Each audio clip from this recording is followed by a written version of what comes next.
I never know how to do these openings. I'm just going to start saying something, and eventually it will lead into actually doing the episode. That's how this one's going to work. Is that how this works?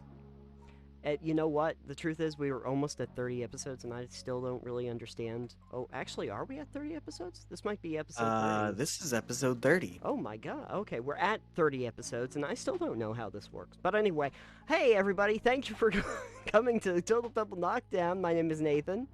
I am Alex, and we are apparently clueless still. Yep.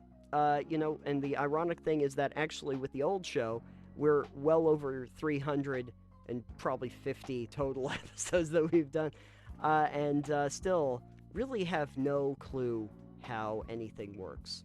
So that's good. We It's a learning exercise. well, let's just put it to you this way: we probably shouldn't start a Kickstarter yet for our sub project, whatever that is. But It's an intro generator. it's an intro generator is going to be our Kickstarter. Well, Yep. hey, that would be really useful right now. So first up on the show, we have a Weekly Muse, which we haven't done in a few weeks because nothing was amusing enough.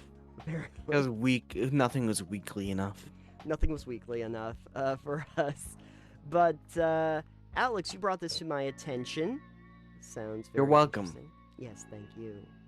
There are 2 different TTRPG projects on Kickstarter that recently surpassed $1 million in their first days of launch. Yeah. Yeah. And those are. Sorry, I had notes from Alex earlier. MCDM Productions, Flea Mortals! Very, very high production value right there. Yeah, that was good. That was good. No notes. And Monte Cook Games presents Old Gods of Appalachia. There, you happy? Yes. Great. Every time now. Okay. Please don't. No. Every time. Every time. Freaking time.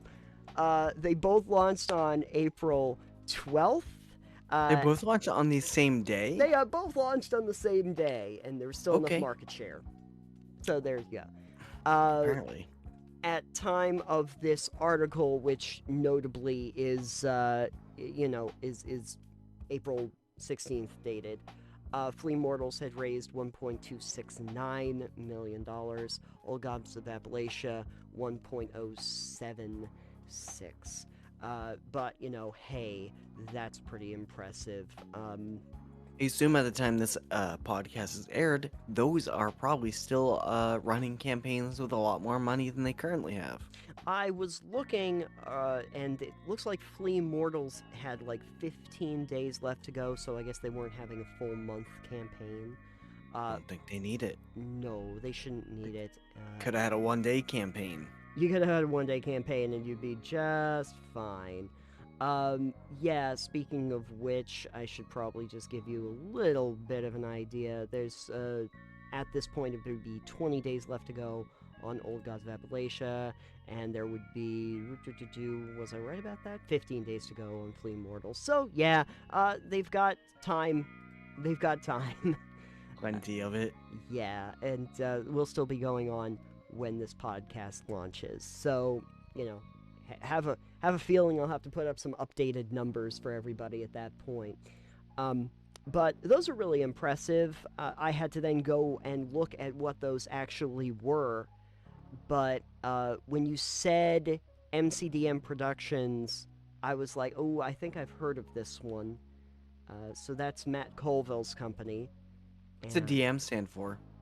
Dungeon Master, I think. Or Okay. something else. Dungeon Management? I don't know. Matt Colville Dungeon Management. Digital marketing. Maybe it's digital marketing. I don't After know. raising that much money? Probably. Probably. Yeah, this is what we put in our portfolio. Look at said Kickstarter. But Flea Mortals was one that I had seen promoted actually on YouTube quite a bit. And it was about taking existing monsters in Dungeons and Dragons and making them fun to run and play so that they're not just kind of like monsters you throw into the mix and then you have the party fight them. Making more action-oriented, deeper, richer, more interesting monsters from the existing catalog, not new ones, really. Just taking what was already there and trying to expand upon it. So that was something they thought, well, we don't know. I remember actually Colville was saying, the only thing is we don't know if there's a market for that, and I think there is. There's apparently a large market for it with over $1 million in funding. Yeah, especially because the original pledge level that they needed to get to was 600,000, so they've doubled what they originally had.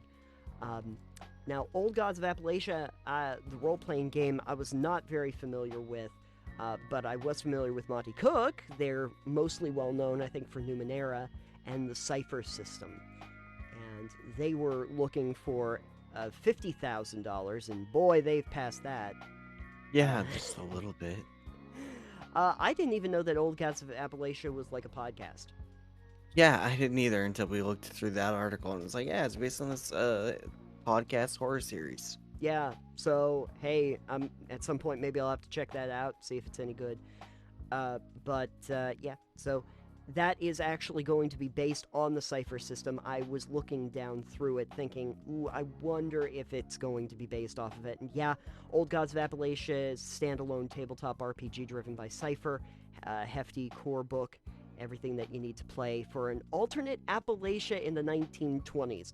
Every time I see that, I think to myself, so basically they're trying to make what? Fallout 76, but about 300 years beforehand or something like that? Yeah, there's a bunch of games that take place in the 1920s that are in the table atmosphere. I know when we talked to Chris Bissett, that was 1920s, right? Great Depression era? Yeah, Great Depression era.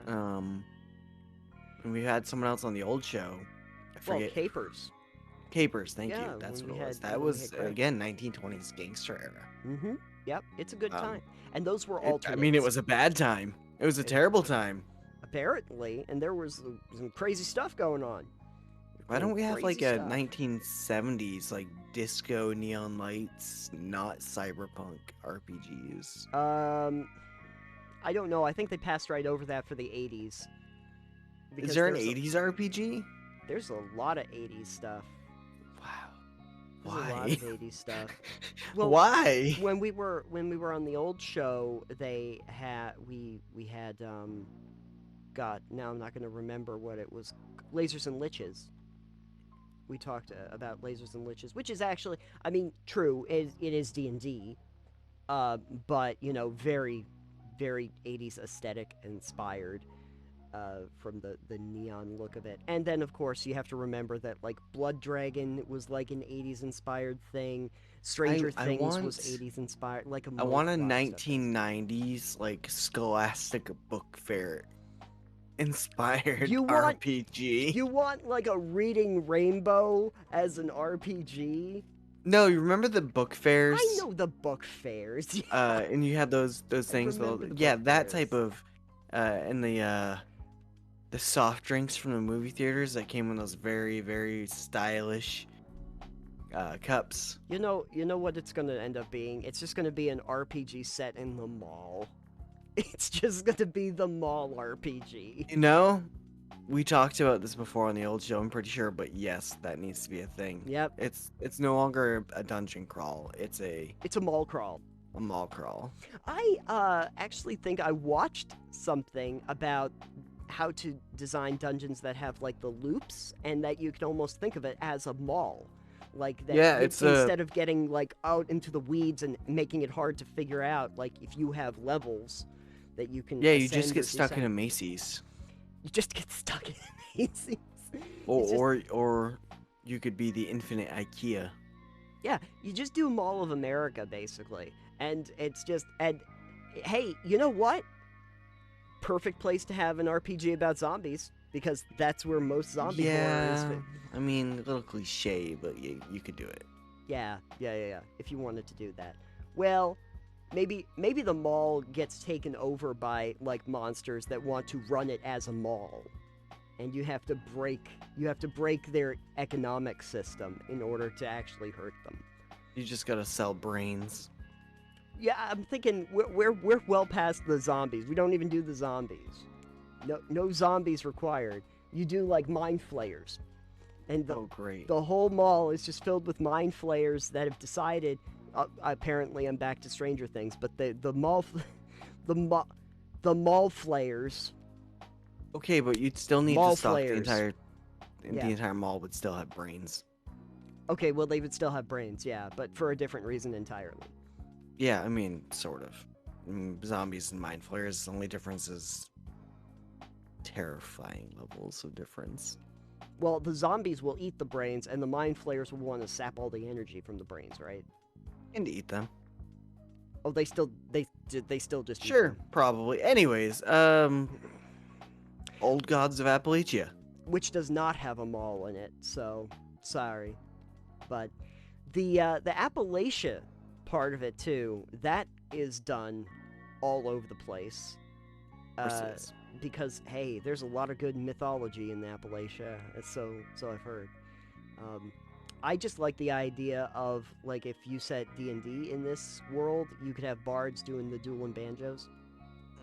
That'd be great, and then it would summon an Eldritch Horror. But at any rate, those two systems, those two RPGs came out same time, and in just a handful of days hit 1 million, which is well over what their funding goals were for that. Now, I was looking to just find out if that means that they've hit all of their stretch goals. And I can tell you that for Old Gods of Appalachia, they actually, and I don't know if this was added later just because of how popular it was, but they do have one outstanding stretch goal at present at the 1.1 million mark, where they're going to add in new NPCs, but everything else has been unlocked. It does look, from the look of it at least, that this might have been something added later. Afterward, but I don't always understand why you'd want to keep adding stretch goals to a project, because that would just make the cost of the project go up. Yeah, there is a real cautionary tale about adding too much for stretch goals, just because you've seen way too many that decided, oh, well, we got way more funding than we thought, so we've got to make this way bigger and better, and then it just ends up taking a lot longer, and the finished product is just too overbloated for what people originally... Like, I'm gonna assume that if you make a product that people wanted to fund, and they already know what the stretch goals are, you really don't need to add anything to that. They're gonna be happy with paying the money that got them the thing. And you can just make more copies of the thing you made. Now, Flea Mortals, which I had seen advertised a lot on YouTube, Matt Colville had been talking quite a bit about this. A lot of reward tiers. They're talking a lot about goblins. So, I mean, I guess that's a thing. Goblins are almost always run in games, aren't they? I try to not run them unless I have a fun reason to do it, personally. Yeah? Yeah. Oh. I just don't really care for them, and it's just, they're always in games, so why? Do something different. Right. right. Yeah, the examples that they kind of give are mostly like the Queen of Goblins. Not just any goblin, but a Queen of Goblins. Bargnot, the Queen of Goblins. So there you go. So, yeah, I think that's good. I'm glad that they got funded. I don't run campaigns because no one wants that. But do you see the benefit in having more detailed or more options for monsters when you're running a game? Has that sure ever come up? I always like more options for monsters, because then you can make it not feel like every other campaign that you've always run. It's like, oh, it's a little different. This goblin isn't your standard goblin. Right.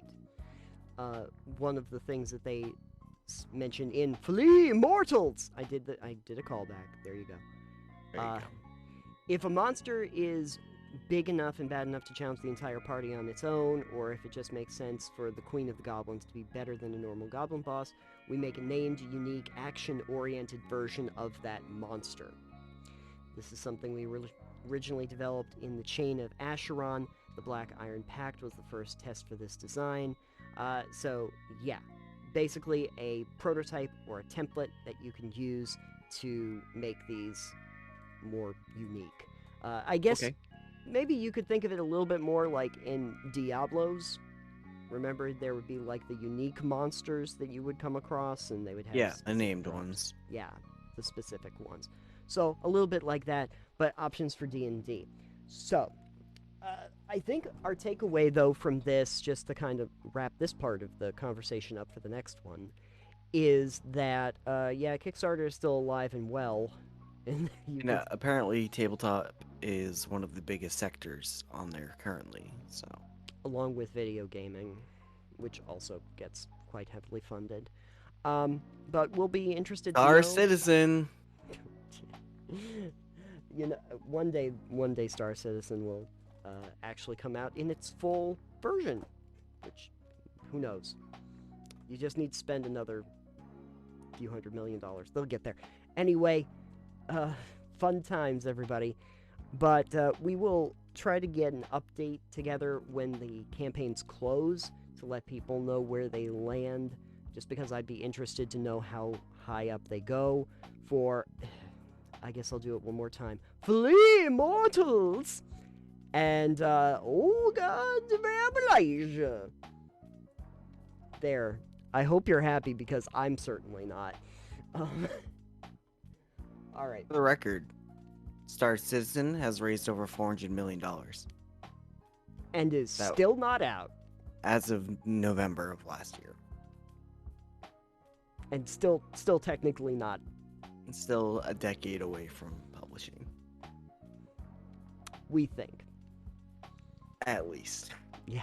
So, following up on that, it got us to thinking about something that I guess we should probably do. I guess we should probably do a crit think about.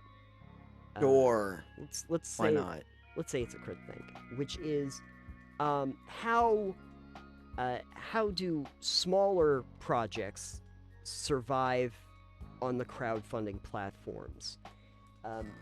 Because the thing that we did touch on a little bit in that first segment is that Monte Cook Games, MCDM, have already well-established fan bases, communities, and money to some degree to work on the advertising. They've been in the industry. They're pretty well-established entities that are able to come in and do a crowdfunding campaign successfully. And one of the reasons is because they do have the ability to, and the knowledge of how to do the funding, or to do the advertising, and also they have the built-in fan base. So the question is that, let's say you're a smaller designer, a developer that doesn't have those resources. You mean I'm not worth $1 million?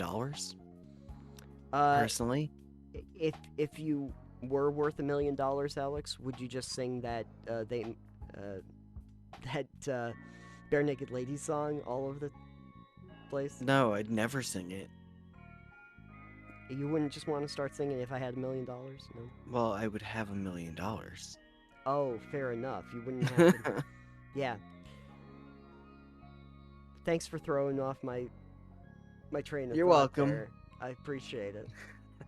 But since the Kickstarter world, and really just crowdfunding as a general source, maybe we can discuss that a little bit more, is there's a lot of bandwidth that goes out with these large projects that seem to kind of like overshadow some of the smaller ones that aren't necessarily bad or anything. They're just, they don't have a lot of resources to throw around. What could you do to kind of get yourself out there? And you have to do a lot more actively. I know some of these bigger projects can afford like actual marketing, for instance. right. Or if you are an established personality who has your own YouTube channel with how many followers? Oh, I think Colville has like 600,000. Yeah, that's a lot. That's a lot of followers. And followers, for instance, or subscribers, is only part of it. There, a lot of traffic on YouTube is not even subscribers. Yeah. Yeah. So you figure those videos are getting multiple million views. I assume. Oh yeah. I've never watched any of his stuff, so. Right. The thing is that I think a lot of people, when they say, hey, I'll put out a Kickstarter, and they wonder why they don't get any funding for it, they don't realize the amount of time that you have to put into it to start. And as I happen to be going through the Flee Immortals, okay, that's the last time, Kickstarter. Thanks. I look down toward recommended, because this is always a good place to kind of get your name out there, because if you have a similar project to something that's in the space, it would probably be pretty useful for you. And so I see like 4 recommended pieces. These do happen to all be D&D 5e projects, which makes sense considering that it is a 5e project that we're jumping off of. But then again, all of these are also like very well funded, like the funded in 15 minutes to 6 hours mark. They're not small projects. Right. Getting out there is very tricky, especially if you're developing for something that isn't an established project like Dungeons and Dragons too. Right. And we've talked to a lot of people that have their own RPGs that don't jump off of this system. That's the other thing too, is that the Old Gods of Appalachia and Flee Mortals are working off of systems that have already established themselves. You have Cypher and you have D&D. People are already familiar with those. They know what they're getting into with that. You've already sort of done inherent community building just by having the systems that people know and like. So how am I getting out there if I have just a system that doesn't use even a D20? Like, maybe I don't even have a D20. Maybe I have a D5. I have a D5 system. So you're making up a new dice for your new system. Exactly. I want the reverse of a D20, a D5. Instead of 5 percentiles, it's 20 percentiles. All right, then. There you go. Well, I mean, as you mentioned, we've talked to a lot of people on our last show who are running Kickstarters and launching games, and a lot of that ends up being, a lot of it reaching out and trying to get people to look at your stuff. You find your podcast, you find your reviews, you get your review copies out. You do the podcast circuit, as it were, colloquially known. Can't say that word right now. Thanks, my throat's still a little under the weather from my cold. So you find that stuff. I surmise that you would do as much advertising as you can reasonably afford for your target demographic, like promoting stuff. Right. And then, one thing that you can do is, live plays, actual plays. People really enjoy those for some reason. I don't. Well, yeah, and when you had the ability to, just go to game stores, which are less and less prevalent these days, but when you had a local game store and you could start from a very small cluster of people playing your game, and taking it there and saying, hey, you want to try this? We had several people that were on the show previously that talked about doing that. going to the libraries, the game stores, stuff like that, and actually just running the game for people. One, it helps with playtesting, which is always good, and for feedback, because feedback is going to be very useful. But also, just the general notion that you have to get people involved, right, and know what your thing is well ahead of time. Well, that's the other thing too. It's generally for tabletop is you're not going to be going to Kickstarter with going, "Hey, we've got this idea for a game." It's pretty much, "Hey, we've got this game." It's done. Yeah. It's pretty much done. Right. That's the other thing that you see with a lot of unsuccessful Kickstarters is that whatever they took for a time frame between when they started and when they went to Kickstarter, they probably needed to double it. There was, I'm trying to think what the time frame was for so many of the people that have been on. Usually they talk about like a year or two, really from initial concept to getting out there. But you pretty much have to have, one, a finished product, but then two, you have to have a community already that is waiting for the thing to be on Kickstarter, because Kickstarter's not going to promote it for you. Not really. No, they don't really do that. They provide the platform for you to do the crowdfunding, but they don't do much in the way of promotion unless you end up on like the recommended tabs or something like that, because the keywords happen to match. I don't know of a lot of crowdfunding places like Indiegogo or any of those that do much in the way of partnerships for smaller creators. They might do something with larger outlets because they're larger outlets and they bring traffic to the website. But to do it for smaller ones, you can always try to reach out and see what they have for, services or help. But you can't really rely on them being the way to get your thing noticed. It's definitely one of those things where it's larger projects help bring people to the site, but those larger projects definitely overshadow those small projects. Where you've got your Avatar, RPG. And where you've got these two now. It's like, wow, they bring a lot of eyes and a lot of attention to the website, but let's be honest, if you're looking on the website for Avatar, The Last Airbender RPG, are you going to stick around and find another RPG? Do you have time to invest in potentially playing another RPG brand new?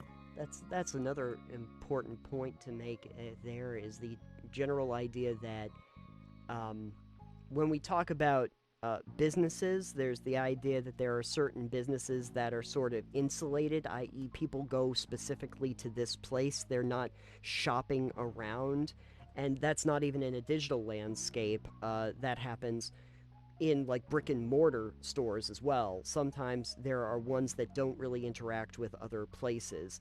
You might say that there's this thing that I set up, and maybe it will bring money into the local economy, but are the people going to do this thing also going to go out to lunch at one of the restaurants? Are they gonna go and do shopping around in town?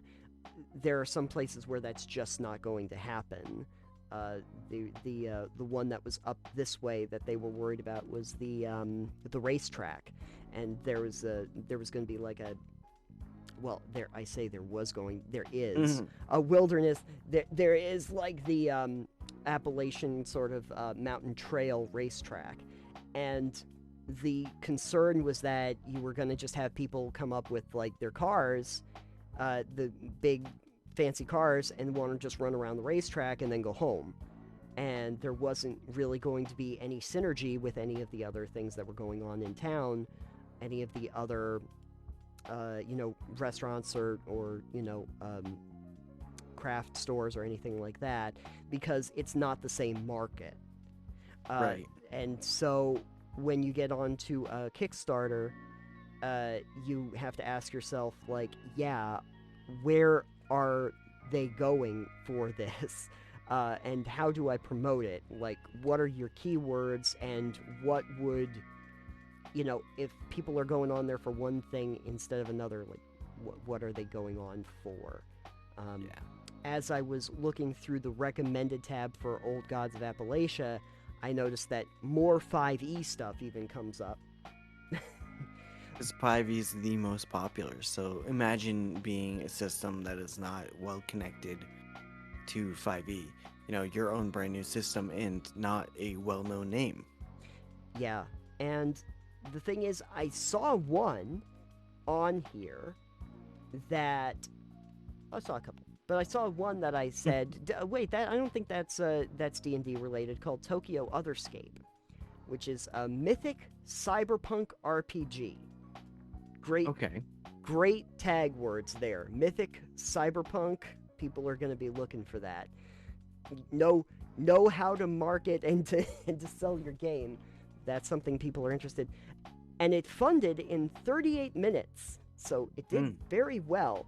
And I was like, oh, it's not related to 5e, and then I was like, wait, powered by City of Mist. Oh. That would probably be the reason. City of Mist, also incredibly popular in the space. Right.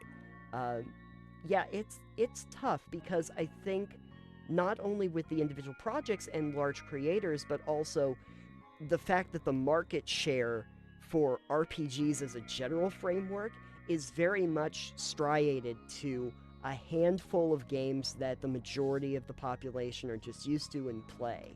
It's the Vampire the Masquerade, it's your Dungeons & Dragons, City of Mist, Call of Cthulhu, all of those. A lot of big names. Big names, and a lot of big developers and creators in that space that also make content for them. And so they can bring that audience in, and it kind of reinforces, as a feedback loop, that funding. It's hard when you are small, and unfortunately, the most I can really suggest is that you do have an active community, that you do give yourself plenty of space before you go to Kickstarter, and that you're able to know how digital marketing works, because we're not good at it. I can tell you that much. No. We're bad us, at it. Personally, we're terrible at it. We're terrible at it, yeah. Well, that's fine. We're here to have fun-ish. Are we? I wonder. I don't know. Some days I'm curious.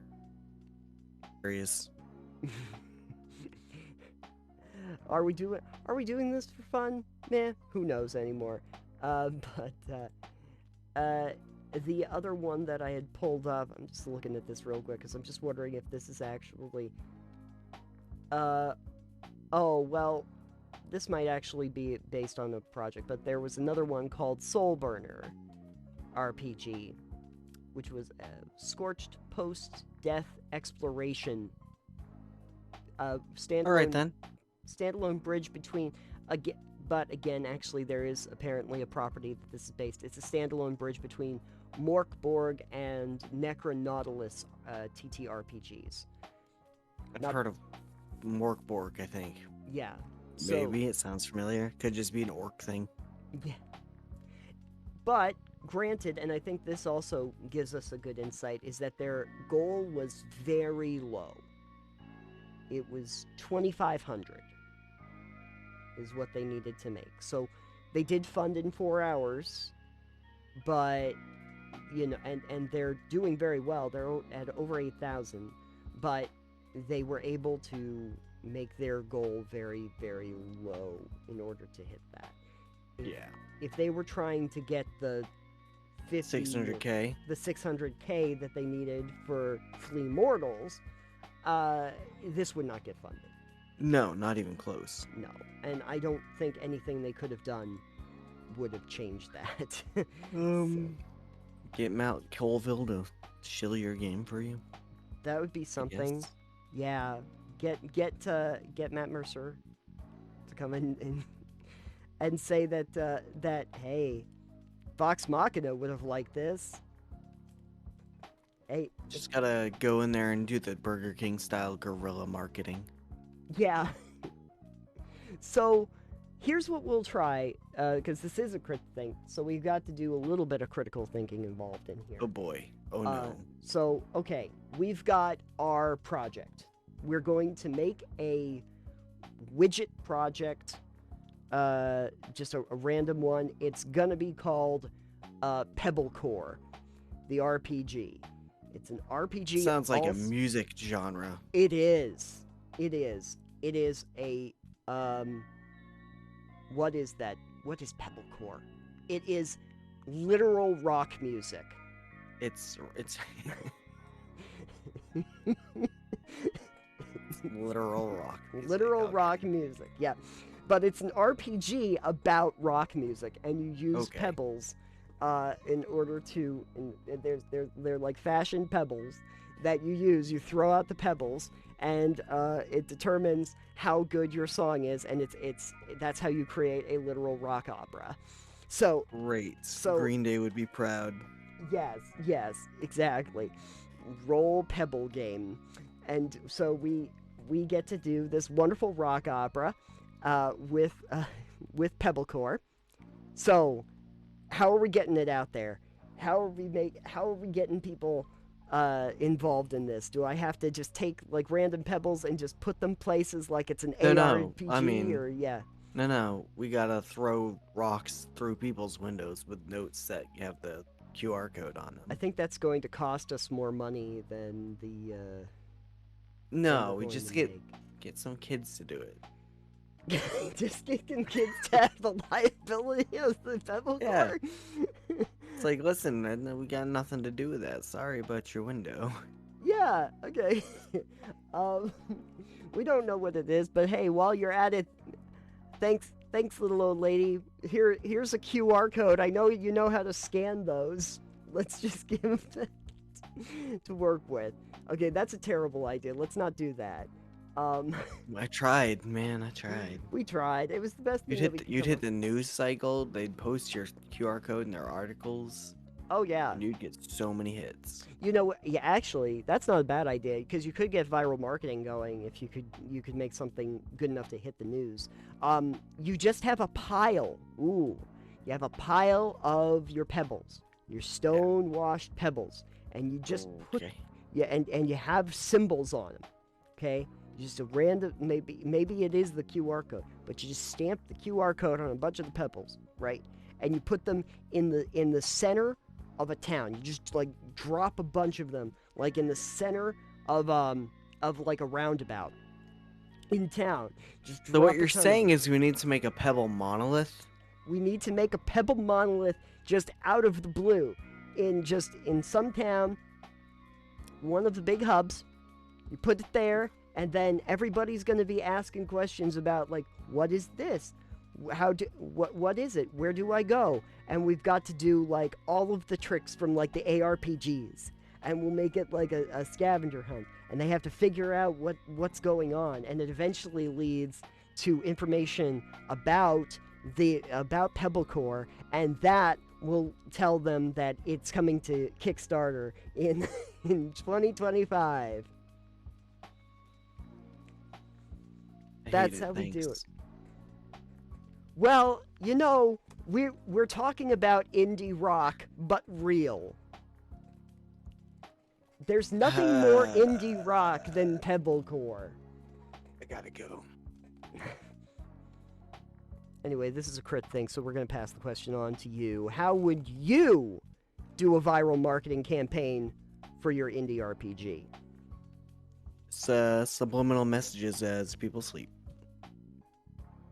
That would probably work.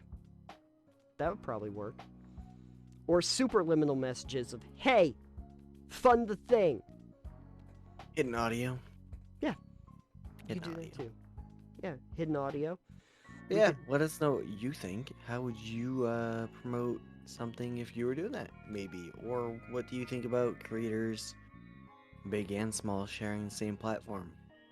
Yeah, because there is a real concern that there is going to be just so many large projects, or enough large projects, that there's going to be no daylight for anything else to grow. Finally on the show, we have a Mechanically Speaking. because, Alex, I don't know if I mentioned it on the last episode. I did. But I had been playing Rage. Shadow Legends. Not Shadow Legends. Rage. I almost said Raid. Rage. Yeah, because we were just talking about Raid off camera. That's right. But Rage, the original, and what Against the Machine? Yes, you do Rage. We're just going to go through every joke about this we can. Yeah, absolutely. Against the Dying of the Light? Yeah, we do all of those things. Red Like My Rage? Yep, absolutely. Okay. I think that's all the ones I can get out of me. Yeah, wait till I go back and tell you about a game that was literally just called Gun. There was literally a game called Gun. Isn't that Mario's Neutral Special in Smash? No. No, it's not. No, thinking of something else. Anyway, yep. Rage Shadow Legends is a game that came out from id, and it was a shooter. I mentioned it when we were talking about Decorative Door Syndrome last week, but there was something else I had forgotten about the game that got me to thinking. And it is sort of in the corner of the game. It's not really a big thing, but it was a card game. They actually had a card game you played in the game. And you could collect these cards that were characters from the game. And they had power and they had health. And you would pit your deck against somebody else. Or actually, I think it was just the one dude or two dudes. Was it like Magic? Or like... No. Hearthstone? Probably closer to Hearthstone. Did you ever play Hearthstone? I think I tried. But I did not enjoy it. Or I didn't really get into it. I'll tell you how the mechanics of this one work. Sure. Though. Okay. Yeah, do that. Tell me how this digital card game works. Okay, the digital Inside of Rage. Inside of Rage, Shadow Legends. In Rage... Basically, they would give you these cards. They would have characters on them, and the idea is that some of them are more synergetic than others. If they have like the mutants, or if they have the different clans of the bandits or the raiders and stuff, or the townspeople. But anyway, neither here nor there. Really missed an opportunity there to call them, instead of raiders, ragers. Did they do that in the sequel? I want to say that was a thing, but anyway. They never miss an opportunity. And point is, the way this game works is that you have a certain number of cards, and you can construct your deck with points at the very beginning. There's like easy to hard, and there are more points that you can use to construct your deck. Everything has a point cost. Yeah, I was going to say, I assume every card has a point value then. Yes, exactly. And you can have 4 cards out at any given time. You flip one over at the very beginning of your turn. That becomes your primary card, and then one's past that. Your opponent does the same thing and can attack. If they're in melee range, the card directly opposite them. If they are a ranged attacker, they could technically attack other cards that are out in play. And then there are other things like the vehicles will... essentially do aggro, so anything that can target it will. Every one of these cards has 2 basic valuations. They have a power, and they have a health. Okay. Your power is basically the damage that you do, although I got the feeling like this is a little bit rock, paper, scissors. Some damage types work better on others, etc. And then your health does not come back like in Magic. It continually goes down as you get hit. Okay. And so it's like a combination of Magic and Hearthstone. Sort of like that. We'll go with that. If they had a little bit of Yu-Gi-Oh! Card flipping action. A little bit like that, yeah. It's very rudimentary, but it is stuck in there, and then you can use the in-game currency to buy some of the better cards from different vendors. Booster packs. Get them. Yeah. The thing about it is, though, is that for my money, I realized that it was kind of pointless to play with the system, because all I really could do, at least in the starting area, or the first part of the game, because I forgot there was a second part entirely, but then the first part of the game is that there's one person you can play this with, and what you get for, beating him is just some money. But, like, the number of times that you'd have to beat him to get back the money that you'd pay for all of the special cards takes up a whole lot of your game. like there's a lot. Like, you can pay 1,000 of the in-game currency for some of the better cards, but the most you can get in that first area, at least on the hard, is like 125.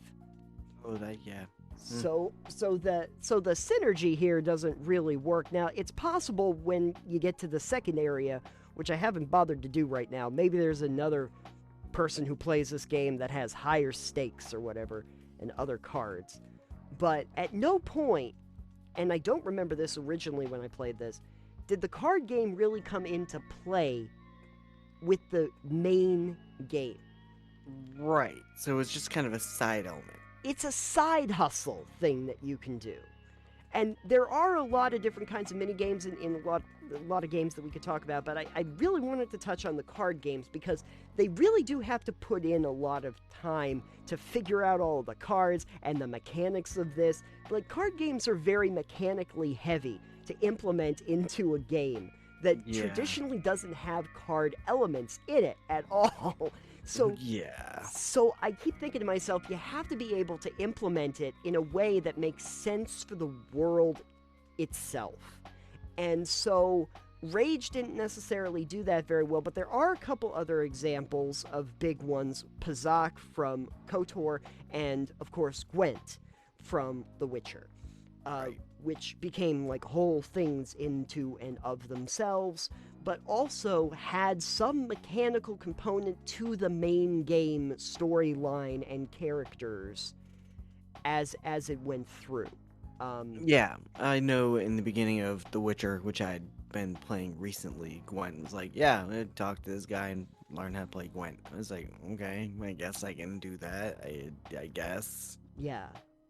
And Gwent is a very addictive game. It's the reason why it became like its own standalone thing. Says you, I didn't like Gwent. You didn't like Gwent? No. What was your problem with it? I don't like any of it. None of it? You just don't like it at all? I don't typically like card battlers. Okay. Like, yes, I will play Magic the Gathering with you, but that's not the same thing as like a computer card battler. Fair enough. That's a whole different thing. It's like my deck in Magic is like 60 cards. Oh yeah. That's a big deck. It's not like 20 cards. Yeah. And like 4 different cards, and then you don't have tourney decks. You don't. I don't really do 45 card decks. No. But then again, I never really did small decks either. I like to have large decks that I could try pulling from. They're not fast. Yeah, no, I don't know. I don't like that. Like, in Gwent, I think it was, I want to do all the things on my first turn and forget that I have, like, a second turn after that, like, the second round. Right. And so it's like, you have such a small deck to pull from, and then you have to make it last, like, 3 rounds. Yeah. And, like, I don't like that. Hard. Yeah. And I don't really remember if they changed the mechanics around a little bit, because I did play Thronebreaker for a good portion. Well, Witcher Thronebreaker, which was like a top-down game, but the actual battles in it were based on Gwent. But they did change some of the rules. They expanded upon them a little bit, which I didn't necessarily think you needed, but I was like, no, you can just keep it simple. But I understand they needed to flesh it out more for the Gwent and for Thronebreaker, etc. But the thing that was useful about Gwent is that you would get cards a lot of times by actually doing quests. They would be quest rewards, so they are integrated. Just what I wanted for a game I don't want to play. And then there were characters you could play Gwent with that would give you unique dialogue or give you favorable impressions upon those characters, or could move certain storylines forward in a different way. Unique dialogue, that kind of thing. And so, the mechanically speaking that I wanted to do today was mostly just about that. How you can have a card game actually interact with the main game itself. Yeah, I think there's a few ways you can do that. Obviously, Gwent is your example. I haven't played enough where I have found someone I need to play Gwent with to unlock a different thing. But on the same note, or different note, it's not a card battler, but for instance, Valhalla, Assassin's Creed. You have your flighting. I don't know if you've played Valhalla. Not yet. It's a word rhymes. It's like a kind of like a Norse rap battle. Great. But no, they're interesting. It's using rhyme and rhythm. Oh, okay. So you go back and forth, but that interacts with the game because you actually by doing those you increase your charisma. Okay. Which has effects on other parts of the game. Mm-hmm. Mm-hmm. So I think doing something where either maybe you have a notoriety level or a fame level that's interacted with your how good you are at this game for you could be interesting. Maybe if you're really good at this game, people know you as a renowned card player or whatever card game it is. Right. Or those special dialogue options, different merchants or whatever, or discounts on cards or things like that. But that still only interacts with mostly just the card game itself. I might have remembered this from a game, but I can't remember which one.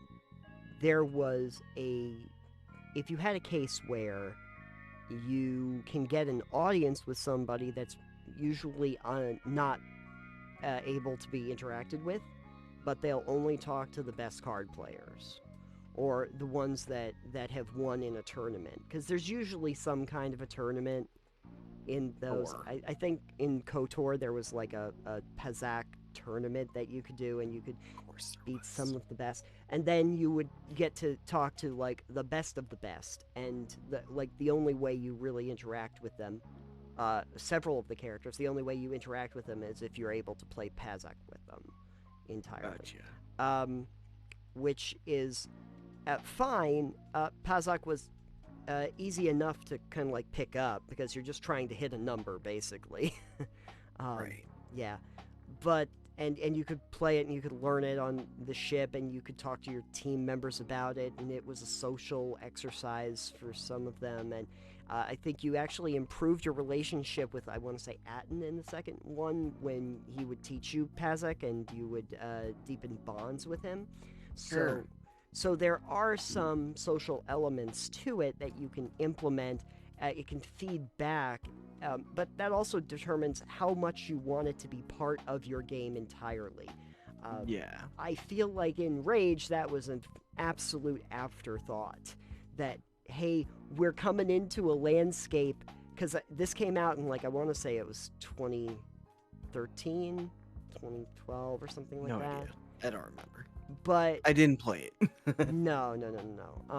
Now I have to actually look up what the date was. But anyway, it was coming into a landscape where I'm sure there was a lot of interest in having some kinds of mini games in your game. Sure. And I don't mind mini games in video games. I think the difference for me is that if you're gonna give me a mini game that neither has nothing to do with story or very little or is just set apart from it, or that breaks the pacing of the game to like, oh yes, I'm playing The Witcher, I'm investigating big monsters and all these like murders and other things, and then dealing with supernatural creatures, but oh yeah, let me just sit down to play a card game for an hour. Yeah, and it can't be too deep in the weeds when you get there, which is why I think a lot of them end up being fairly simplistic. It's the reason why Gwent got more rules when it was a standalone game, because trying to do everything they might have wanted to do out of the gate would have taken too much time. That didn't stop people from taking half their time playing Witcher as Gwent. But Rage, Shadow Legends, came out in 2010. Oh, see? You were wrong. It was not 2013. It was earlier than that. But this was around the same time as Red Dead Redemption, Assassin's Creed Brotherhood, Mass Effect 2, and God of War. And I'm starting to think to myself, wait, I think some of them did have mini-games in them. I want to say, I think Mass Effect has something. Red Dead, I know, has some mini-games in it. So they were probably trying to add something into the space that was unique before anything. Now, one card game, though, I just remembered from a game that did very much have a functional reason to be there was a real-world card game, and that's Blackjack in Fallout New Vegas. Oh, because you could gamble for money. You could gamble for money, and eventually to get the suite keys for the individual casinos, which was very useful. And yeah, you could get a lot of money out of it, like serious amounts, especially if your luck skill. But that interacted with the main game because it also was tied to your luck skill, or your luck stat, directly. So if you wanted to win at the casinos, you knew that you needed your luck to be 10. Basically. Makes sense to me. But of course, I think Obsidian knew that people would do that because you will get cut off at a certain point from continuing to play Blackjack. But that will not stop you from saying, oh my god, I could win like 10,000 caps if I go to all the casinos. Or 15,000 caps, some ludicrous number if you get to all the casinos. And the Dead Money expansion. Oh yes, the Dead Money expansion. So that was functional just because it actually did get you money from it. And it was a game that people are familiar with. Oh, and then there was also Caravan, which was a game I could never understand. Yeah, I never tried it. I did, and I did not know why I was winning or losing. I could never figure out how that worked. But everybody wanted to play it with me, so I guess that wasn't a very successful one. Now here's the question that I want to pass along, because one thing that we usually do on Mechanically Speaking is we talk about these game mechanics and kind of lend them back to what they could be in a tabletop game. So here's the thing. In a Dungeons & Dragons, you can buy decks of playing cards, game sets, etc. Sure. But at no point have I ever seen people literally stop when they want to use them and actually play a card game. Yeah, well, here's the thing, Nathan. Let's say you take a set of dragon chess. Sure. On your character as a game thing. I have, yeah. Okay. Mm-hmm. If you were to say to your GM, me in this case, to go, hey, I want to play a game of dragon chess with this person. Mm-hmm. It then becomes, all right, well, your character is skilled at this, but we don't have the rules for it, perhaps. Or maybe what we do is we whip out a chessboard and we play a game of chess. Now, here's the thing with that. Your character is skilled at a level that you are not skilled at for chess. Right. And I am skilled at a level that the NPC you're playing against is not skilled at for chess. Right. So it becomes now it's you and I actually just playing chess instead of D&D. Right, because we're not doing the role-playing part of this anymore. Right. We're doing us instead. We're doing actual chess. We're doing actual chess, yeah. So, that is not a game of chance, I assume, if it's based off of real chess. Yeah. In games of chance, it's a little different than games of skill. Mm-hmm. I just wanted to look up and see if dragon chess is actually a thing. There is apparently dragon chess as a chess variant, which is a 3-dimensional chess variant. Yeah, no, thank you. So there you go. Nope. Apparently in Dragon Magazine they had mentioned something about like what it is and how it works. So hey, yeah, I guess if you want to play that, but I don't really like playing 4D chess or anything like that. And I think most of the time when you see it, it's just a dragons-inspired version of chess. I'm gonna do it right now. I'm gonna make the Mobius chess. Oh, that would be pretty great. That would be Moby chess. Yeah, exactly. Oh, hey, there is actually a whole thing about Dragon Chess. This is kind of interesting, though, Alex. So, Dragon Chess, three-dimensional fantasy chess variant, which was created by Gary Gygax, from obviously Dungeons and Dragons fame, introduced in the 1985 issue of Dragon Magazine, and those three levels are supposed to represent air, land, and then the subterranean world for your upper, your middle, and your lower boards. So sure. Yeah. And so then you have so you have different levels like that, and then they have to interact. Oh, you can even get sets for it. That is just lovely. Great. That's terrific. And anyways, God, that looks like a whole lot of pieces. It's like a full chess set on each one of the boards.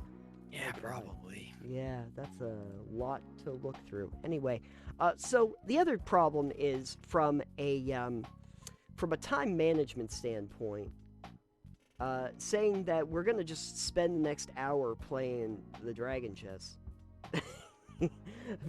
Instead of doing the Dungeons and Dragons. Like, Dungeons and Dragons can take a long time as it stands.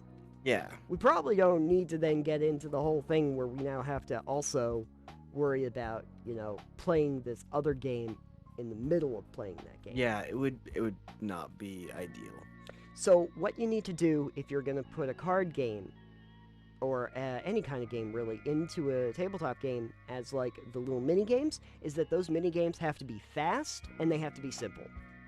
Yeah, I think in a lot of things like games of luck, you could just do a dice roll. Sure. And either have a table of outcomes, for instance, sure. Or even just whoever gets the higher roll wins. Right. You could take any game that's like considered a micro game or anything like that that's usually pretty quick to play something that's like a 10-minute game. One that actually spurs to mind that actually would work really nicely for Dungeons and Dragons actually is Suro. Because Suro is real quick, very easy to understand, and does have everything to do with dragons. So you could just say that's your dragon chess, and whip out your Suro board for a second. Here's your little dragon piece. Here, put the pieces down and follow the line, and until one person is still on the board and everybody else has gone off the board. It's not going to take a very long time. At some point, maybe I'll bring Suro over to play with you, because I think it's very easy to understand.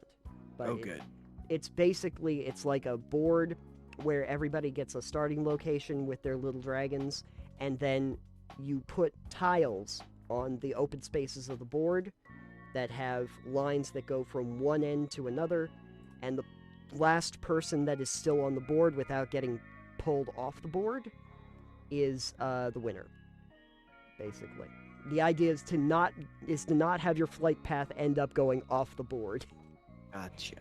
And it's very quick. It probably takes a good 10 minutes or so to play a game. But that would actually work out really well. Anything like that, I could see. But yeah, very deeply involved games. You wouldn't want to play a Monopoly in the middle of the whole thing. I mean, you could just stop. You wouldn't want to play Monopoly. No. And if we were, it would be in like an RPG based on Wall Street. No one wants that either. That goes right there with the mall RPG. No, I think that's better than Wall Street. Yeah, it is. I think that the mall sounds great. If we're going to have a monolith to capitalism, I'd rather have the mall than Wall Street. Exactly. Let's do that. All right.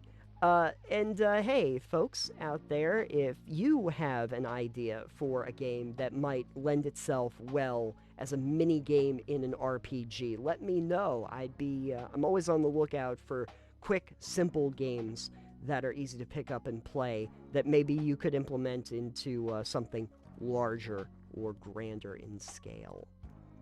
Exactly. Yeah, and then find out if winning that game gets you valuable information for your party. Because if not, why are you playing in the first place? Well, that has done it for another episode of Total Pebble Knockdown, the literal rock opera. Thank you for joining us on this episode. Alex, if people would like to find out more information about the upcoming Kickstarter for Pebblecore, where could they go? You can find out more about that over at totalpebbleknockdown.com. That's right. And while you're there, check our Patreon banner. You can find full video episodes of the show that come out before any of the individual ones do, as well as early releases of a lot of our other content over there, and the premium content, stuff that doesn't get into the show. Ooh, hooray. Fun. The other crap that doesn't make it in. You can find Today's content brought to you by Raid Shadow Legends. Oh man, if we got like a sponsorship deal and all we had to do is do it in our premium content that no one watches, that would be great. Well, then the patrons are just paying for an ad, so they wouldn't even watch it. It's fine. You know what? You just make a separate video that says, "This is our Raid Shadow Legends ad," and then they can watch it if they want. In the meantime, though, you can also find our podcast on every podcast app known to man, and if you are over on Anchor, you can also leave a voice clip if you have any questions or comments on the recent episodes that we've done. That would be terrific. And you can also find us on social media. I'm at Titanium. I'm at EXP Limited, and the show is at Pebble Knockdown. Almost said the old one. Almost had said a Mandela Delph. effect. Yeah, it's... Oh, I thought Delve died 5 years ago. 20 years ago. 1 year ago. Wow, not nearly as many years ago as I thought. I said 20. Oh, 20! 20 years ago. The Delve is dead. See, long live the Senate. It died somewhere between 20 and 1 years ago, which is, we rolled a die, you got a crit, you got a crit, and I got an epic fail, and that's what happened. That's why I said 1, you said 20. Anyway, thank you all for joining us on this episode, and we will see you on the next one. Goodbye for now. Bye.